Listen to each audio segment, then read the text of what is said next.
De Nazaré sempre confundiam o meu pensamento. Quando eu imaginava que Jesus, que se criou em Nazaré, fosse pregar em Nazaré, todos iriam se orgulhar. Afinal, ele é filho da terra. Que alegria termos um profeta. Mas não é isso que acontece.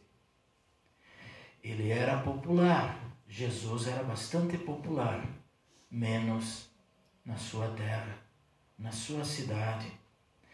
Ele curou pessoas e fez muitas coisas boas. Ele ensinou a mensagem da salvação. E você pensaria que quando Jesus voltasse na sua cidade, aonde ele viveu toda a sua vida, eles lhe fariam um desfile no caminhão de bombeiros, eles fariam uma passeata, o prefeito lhe daria a chave da cidade, tinha discurso na Câmara, mas não é isso que acontecia. Jesus não era bem-vindo na sua cidade. E olha que coisa interessante, em vez disso as pessoas de Nazaré odiavam Jesus. Nós vemos uma oposição feroz a Jesus. E Jesus, em cada relato do seu ensino em Nazaré, mostra isso. E foi isso que levou a mudar a sede do seu ministério para Cafarnaum. Ele não era bem visto na sua cidade. E cada vez que eu vejo esse texto, eu fico pensando, poxa, mas como é que isso pode acontecer? Mas pode sim. E uma das grandes chaves para a gente entender isso foi o que a Líria leu antes em Ezequiel. Ezequiel também foi um profeta. Já vamos ver a diferença entre profeta, rei, pastor. Ele foi um profeta que Deus levantou quando o povo estava na Babilônia. O povo foi levado cativo. O povo seguidamente esquecia a palavra de Deus, esquecia a lei de Deus. Tanto o povo como os sacerdotes, a igreja se desvirtuava. E então vinha um povo estrangeiro e os levavam todos presos para trabalhar forçado. E por que é que o povo acontecia isso? Na verdade, o povo esquecia a lei de Deus. E quando um povo esquece a lei de Deus, esse povo se divide. Esse povo deixa de ser unido. E é isso que acontece com a igreja. Igreja é o lugar da união, é o lugar da comunhão. Une-se em torno da palavra de Deus, da lei de Deus. No momento em que nós não vivermos mais unidos diante da palavra, nós seremos presas fáceis para o inimigo, Satanás, que aqui é representado pela Babilônia. E lá estava o povo preso na Babilônia, pensando, o que é que eu fiz? Onde é que nós erramos? E então Deus levanta um homem chamado Ezequiel. E olha o que ele diz. A Líria fez a leitura. Deus diz ao Ezequiel, homem mortal, eu o estou mandando ao povo de Israel, que se revoltou e se virou contra mim. Eles ainda são rebeldes como seus antepassados também eram. Então, está um povo rebelde. Jesus foi também enviado ao povo de Israel, um povo rebelde. Então, quando Daniel foi escolhido por Deus para ser um profeta, Deus o avisou: olha, o povo é incrédulo, o povo é malvado. E Deus falou: eu te envio no meio de uma nação rebelde. As mesmas palavras valem para Jesus. Os descendentes daquele povo estão lá com Jesus e também são rebeldes. Agora, qual é a diferença entre um profeta? O rei era escolhido por Deus e então ele veio de uma linhagem. Depois acontecia a linhagem de Davi, de Salomão. O profeta era alguém escolhido avulso. O sacerdote era da tribo de Levi. Mas o profeta era alguém, podia ser qualquer um, mas ele tinha que levar a palavra de Deus. O profeta não diz coisas da sua cabeça. Ele não faz profecias nem revelações. Tem aí agora no mundo pentecostal, o irmão crente diz: olha, a sua igreja tem revelação, a minha tem. Eu vou ir para uma igreja que tem a revelação. Gente, qualquer revelação fora da palavra de Deus não é revelação, é palavra de seres humanos. Então, o profeta era levantado para trazer uma palavra de Deus, sempre de arrependimento, sempre. O rei foi escolhido por Deus, vinha de linhagem, e os sacerdotes pertenciam à tribo de Levi. E o profeta só profetiza a palavra de Deus. Todo pastor é um profeta? Sim, quando ele fala a palavra de Deus. Então, gente, o povo de Israel nesse momento, e especificamente os moradores de Nazaré, eram teimosos, arrogantes, e eles não tinham paciência com Jesus. E Jesus, diz o nosso texto bíblico, ele chega num sábado de manhã na sua cidade onde ele morou a vida inteira. Ele nasceu em Belém, mas ele viveu em Nazaré. Ele chega lá e começa então a ensinar na sinagoga, na igreja dos judeus. Muitos, diz lá, que o estavam escutando, ficaram admirados e perguntaram. Gente, a palavra aqui não é bem admirados. O grego também quer dizer muitos ficaram feridos. Feridos. Jesus colocou o dedo na ferida deles. Era um povo arrogante, era um povo presunçoso, era um povo que não praticava o amor ao próximo. Basta lembrar a parábola do bom samaritano. Estavam mais preocupados com sentar na igreja, com serem vistos, né?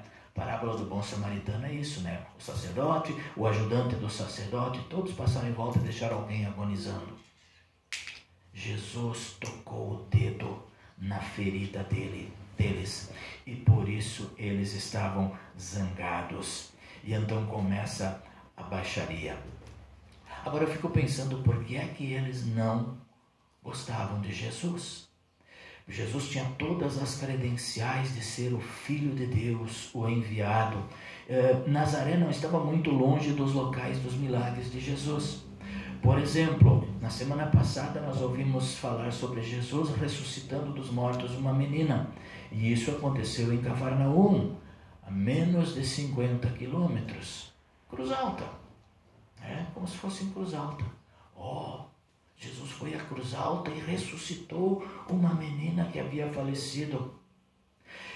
Ele teve também em Caná, o primeiro milagre dele, quando ele transforma a água em vinho. E Caná ficava a 10 quilômetros. Condor. Jesus, dia desse, estava em Condor. E dizem que ele transformou 3 botes de água em vinho. Ninguém pode fazer isso não sendo filho de Deus. Ou seja, Jesus ensinou e curou na área ao redor de Nazaré, e ainda quando ele estava na própria Nazaré, ele foi rejeitado. Na arrogância, na teimosia dos nazarenos, eles se recusaram a aprender mais sobre Jesus. E o Evangelho de hoje nos diz que Jesus ficou admirado. Eu diria também, Jesus ficou ferido por causa da incredulidade deles. Agora, antes de nós condenarmos os nazarenos, nós podemos fazer também um pequeno inventário nosso, da nossa própria atitude em relação a aprender sobre Jesus. Nós assumimos sempre a atitude de que Jesus não tem mais nada a nos ensinar? Será? Será que nós sabemos tudo sobre Jesus? Vamos ser honestos. Nós estamos ansiosos para aproveitar oportunidades e aprender mais sobre Jesus. O povo de Nazaré não estava. Ou não estava muito interessado. Lá na grande comissão, quando Jesus diz à sua igreja que ela deve ensinar e também guardar, observar tudo o que eu tenho ordenado, diz Jesus, vão, pregue o evangelho a toda criatura, batize em nome do Pai, do Filho e do Espírito Santo e ensinem a guardar tudo o que vos tenho ordenado. Jesus sabia que os seus discípulos teriam fome de Jesus. E todos nós temos fome, gente. Todos nós temos fome. Nós temos fome física e temos fome espiritual. Fome física a gente resolve. Todos sabem como resolver a fome física. Basta abrir a geladeira. Hoje de meio-dia nós vamos resolver. 100% aqui vai sair satisfeito. E tenho certeza que como hoje é domingo, um alimento diferenciado. Agora nós temos fome espiritual também. Todos têm. Mas o que é que a gente come? Do que é que a gente se alimenta? Essa é a diferença entre vocês que estão aqui hoje buscando um alimento bom e quem ficou em casa se alimentando de outras coisas. O ser humano tem fome espiritual, mas ele sacia essa fome com lixo, com algo que não vai ser eficiente na sua vida, não vai matar a sua fome. Então o Evangelho de hoje levanta algumas questões muito difíceis para nós. Com que frequência nós também não rejeitamos a oportunidade de aprender mais sobre Jesus? O apóstolo Paulo, ele afirma que o Evangelho é o poder de Deus para a salvação. Se Paulo está certo e esse é realmente o poder de Deus, por que me incomoda às vezes quando o pastor quer que eu aprenda mais, quando o pastor quer que eu compareça, quando o pastor quer ver a igreja cheia? Se esse é realmente o poder de Deus, por que é que eu acho chato? Por que às vezes eu acho cansativo? O fato é que nós não somos muito diferentes daquelas pessoas de Nazaré. A mensagem que Jesus tem para nós ainda ela é ofensiva. Para muitos ela é ofensiva, até mesmo para alguns que afirmam ser cristão. Ela ofende, ela toca nas nossas feridas. O fato é que pessoas fiéis que compartilham a mensagem de Deus com frequência enfrentam controvérsia, enfrentam oposição. As pessoas nem sempre gostam do que Deus tem a dizer. Isso leva a discussões, isso leva a conflitos. Enquanto nós tivermos que viver neste mundo pecaminoso, controvérsia, oposição farão parte da nossa vida cristã. Agora, apesar do mundo se opor aos cristãos, Jesus não para de oferecer os seus dons.